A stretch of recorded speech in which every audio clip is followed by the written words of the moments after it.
What's up, folks? Today we are going to be talking about how you can create your own mini retreat for your family or your little friend group. Sometimes you may get your buddies together or your girlfriends together to go to a location or do a staycation at home. I'm in several CEO organizations, EO, and we do retreats for you guys. I typically have a hand in planning some of these things. Sometimes it's just participants. So it gives me a good perspective on how to engineer these types of environment. But I guess before we get started, Paul, we just came back from the Hawaii one. What was your memory, your peak moment that you remember? So personally, I really enjoyed how for this retreat you did away with the classroom time. And so there's actually more time to go on excursions, right?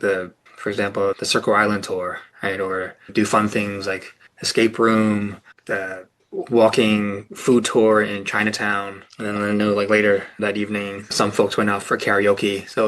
I really enjoyed just having more unstructured time. And I like the more like small group and intimate setting where it's really ultimately about the people and feeling like you have that psychological safety to open up to others, like once you're together for a long enough time, even though it was just a few days. But I think that then you have the conditions necessary to help foment deeper connections. Yeah. So what's the peak moment? Because that's kind of what the goal of the whole weekend is for. Yeah. What was your peak moment? I've read a book out there. I forget which one it was, but they say you're trying to engineer these peak moments. But what was your peak moment that you recall? I would say it's karaoke, but it never happened. That's go Right, ahead. right. I think one of the peak moments for me was I think we were I'm blanking on the name of the village we were walking to, but like I remember we were eventually walking to a place with like the shaved ice. The Haleiwa. Yeah, the Yeah, yeah. Haleiwa walk. And then yeah, you made these sheets with some questions on them. And I think I remember one of the questions was, what's one thing that you're really proud of that you did in the past year that most people don't realize? I love open-ended questions like that because I remember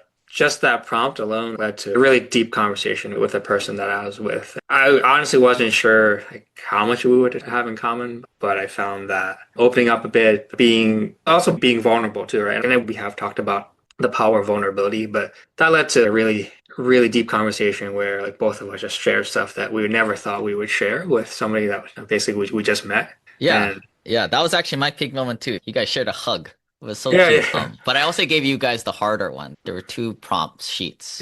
yeah, Honestly, I forgot what I put on that sheet. yeah. But I remember last year the prompt was, what was a conversation that you should have with somebody? I don't know. That was last year's Oh, one, but I don't know. yeah. People are listening now. They can talk to their spouse about that one or their best Yeah, buddies. I remember you and I talked about that later on too. We had a good chat about that. Yeah. So yeah, that's what you're trying to do in these retreats. It usually works well because I've been on retreats where there's nobody planning it and it's like just blah, nothing Yeah. really happens. Do all the main things. The main things, the format usually on a retreat, whether it's just with your buddies going to Las Vegas or it's more of a structured thing, which I prefer. You go to an offsite location when there's a sense of immersion. You got on a plane somewhere and you went somewhere or you drove a while, that you're out of your element. The first night day is people joke you all party and you get hammered, I guess. You don't have to, right? As people drink these days. But it's an overnight and then it's a full day Saturday and Mm. at least a partial day Sunday because people, especially if you're meeting new people, which what we do, that second day, somewhere in the second day around lunchtime, people get really comfortable with each other and the conversations go a lot deeper after Mm. that, which typically never happen. But usually that's the general format, I would say. Yeah. Engineer some type of adventure or challenge or struggle. So I think that was what the hike was for. For some people, it was a little physically Mhm. demanding. I think we did Manoa Valley hike, but there's a waterfall at the end. Sometimes I've done like zip lining. Sometimes it's a new experience, like a dining thing, food tour thing. We actually did the food tour. So something different, right? Yeah. You add something in.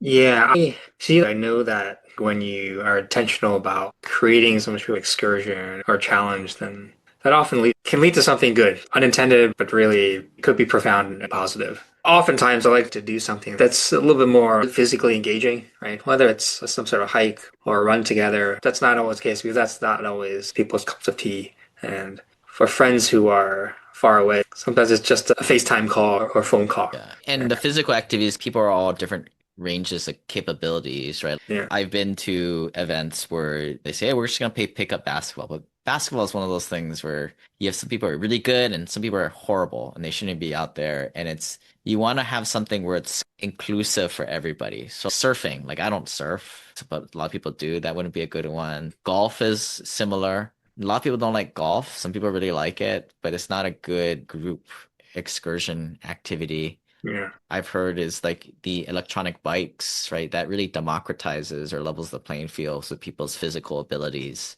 because the slower people who Yeah. struggle typically, they can rely more on the electric assistance. So that can Yeah. be the form of that physical exertion, exploration, uncertainty checkbox there. Yeah. I think something like a food tour is a really good idea because generally speaking, most people are able to eat and most people are able to walk. Yeah. And some And people are outside their comfort zone with that yeah. food. Eating raw things is very outside of people's comfort zone. Yeah, for sure. But there's something really cool about experiencing different foods or things outside of your normal experiences, for example, a different culture together, because when you experience cultural experiences together, it almost flattens this hierarchy. And yeah, and then some people are going to be outside of the comfort zone for sure, but you're doing it together, right? There's a safety to it. And you're also eating together. The act of eating helps to regulate our nervous system. So it puts people more in sync because there's something really nice about just sharing food, breaking bread together.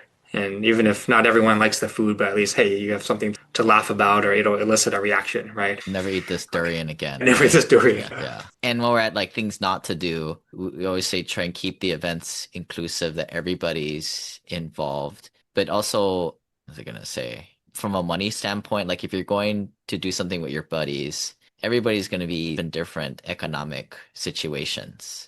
And doing something like going to Las Vegas where everybody's like people, some people don't like to gamble, right? Some people gamble up. It's something that just be aware of. That's just not a really good activity. Although on one level it sounds really cool, right? We're gonna go to the crab staple, but together. But be careful of that type Yeah. of activity. And Yeah. then drinking too, more and more it seems to be very polarized with people. Some people just really don't like to do that type of stuff.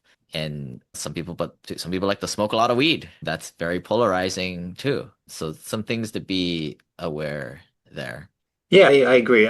Makes me think about another nice aspect about the retreat, which was I felt like everyone had a choice whether or not they wanted to share something. There was no forced sharing or strict obligations to go through all the reflection exercises, right? They were there for you if you wanted to something to talk about. And I think most people did that. But I also noticed that there was space and plenty of opportunity to go outside of that if your conversation just went a different way. And that was totally fine. So I think having that flexibility just to see where the conversations go, right? Not everyone's going to get through all the reflection questions, right? Sometimes you're going to go off on a natural tangent, but that's okay because I think the goal of this is like get the thinking juices going and to form connections. Yeah. So I thought that was really nice. Yeah. That formality is not going to happen when you're just doing a family reunion or with buddies. Be vulnerable. Yeah. We talk about these things so people are primed, ready to go. A lot of the logistical questions are out of the way. So it's really like, how willing are you to drop your pants down in a way and get vulnerable with other Yeah. people? That definitely is not the quite the same. That wouldn't be expected if you're just going to Las Vegas with four of your buddies who you haven't seen in a while. Yeah.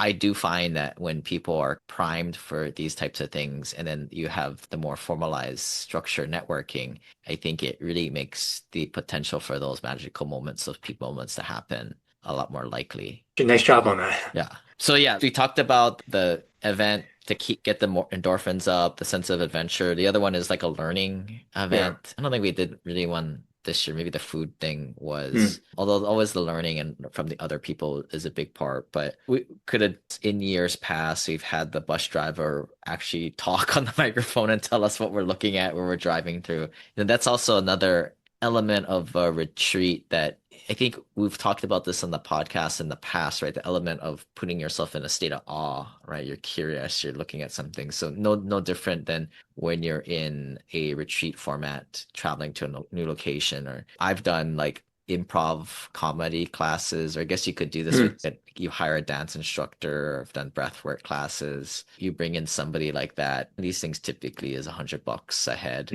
If you have the budget, it is very well worth it to create those types of peak moments for people, and also it really just primes them for the rest of the 2 or 3 days in it. Yeah, I love the idea about like a group improv class. I think there's so many benefits to improv, and that also taps into people's insecurities, and you have to be vulnerable, right? You have to be willing to perhaps look a little stupid, right? I don't know if it's best to do that kind of stuff in the beginning of the weekend, and then you're just like, all right, we're going there, or to gracefully get into it. I know the conversations, it's better to ease into it from a Yeah, vulnerability standpoint, but maybe the events are just better to do it that way. yeah, I will say it's funny, you see these like really old school workshops where they put on, I won't say the names, they'll typically have some person planted in the seats to give a very vulnerable stage story to prime people. Of course, use the power for good, not evil. But yeah, something that I've learned, like especially with people with kids, is when the kids get a little bit older, spouses will do their solo trips with their friends and leave the kids and the spouse at home. Now, some people may think that's horrible, but I do, from my peer group, majority of people will do this sort of thing, and it maybe keeps marriages together yeah. longer. I remember one of the other folks in our group was, yeah, you might know who I'm talking about now. They're a couple, but the husband, he makes sure to take at least one trip a year by himself to somewhere new so that he can have the opportunity to make new connections. And I thought, ah, that's a really interesting idea. One trip a year where he goes alone for up to a week to meet new people. And I'm sure the rest of the trips is with his family and whatnot. But I thought that's pretty cool. Yeah, I think that's one of those things that not a lot of people talk about it too much. They Mm, just do it without really thinking. But these are definitely the things that I've teased out as best practices from the majority of people I interact mm, with these days that I believe live very successful, high achieving lives. yeah. But in another thing is one regret you hear from a lot of folks, I'm sure that you're in this kind of boat too, is it's hard to keep connections with your old friends. I've self-resigned to the fact that I'm probably going to have to be that person to take that leadership role and plan things. Yeah, it reminds me of a really good friend of mine who is he's in Ontario. We're both married and we both have two kids, like all around the same ages. It's practically impossible to coordinate something where all eight of us can get together. So we found that the way that has the least resistance is just me and him. We just meet up. It's so much easier for one of us to just hop on a plane, go over there, even if it's for a night or two. Otherwise, there's just too much to overcome to Yeah. coordinate everyone's schedule. Yeah, it's extremely difficult. Yeah. So what do you do when you go over there and you're the solo person? That puts you a little bit more in the planning leadership role then, right? Yeah, The host. yeah.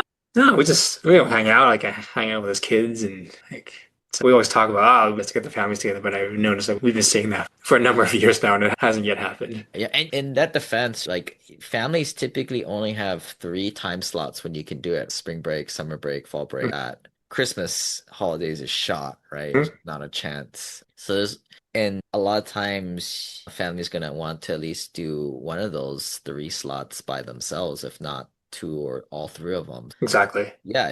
Yeah. But yeah, some people keep eating burgers and fries and they're wishful thinking that they're gonna lose weight. Some people think that they're just gonna find time, right? Yeah. So the realist works out here. So you were asking about like peak moments. You were nice enough to allow me to lead one of the sessions at the temple. And at that time, the reflection prompts was twofold. I think one was, what is your definition of a rich life? We intentionally kept the word rich vague because it can mean a lot of different things to a lot of different people. I just really loved hearing all the different types of responses. You could see as people were thinking out loud, their definitions of rich sometimes evolved and changed. The second prompt was think about the word legacy and what does that mean to you? Again, it was really interesting to hear all the different responses because all the responses were really good. I think that's where you source kind of new ideas. I think were you and I in the same group? I think Yeah. like the takeaway where our group went was you start off and you're in this high achieving mode and you want to do all this stuff.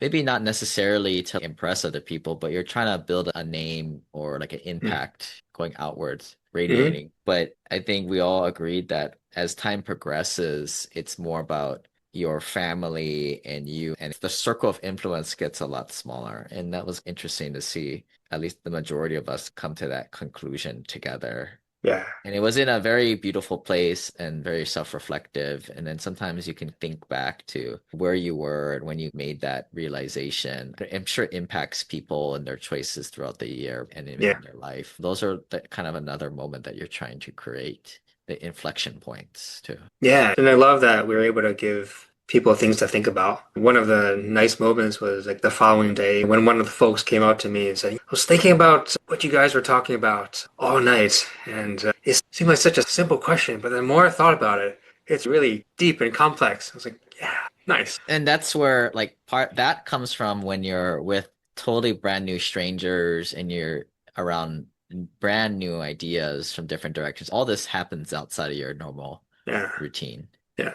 Some people still do the old-fashioned, take their shaman in the forest and do their little drugs and come to those realizations. Not saying we condone that for sure, but it's for people who are willing to get out of their comfort zone and at least just get into conversations with new ideas. I think more often than not, we're always in production mode, keep doing Mhm. it. I think it's valuable to getting to where we want to be. But most of these retreats typically last a day or 48 hours. I think that's the right minimum dosage for these things. You can't, who can take a 2 week, 1 week silent meditation retreat? That's just not practical.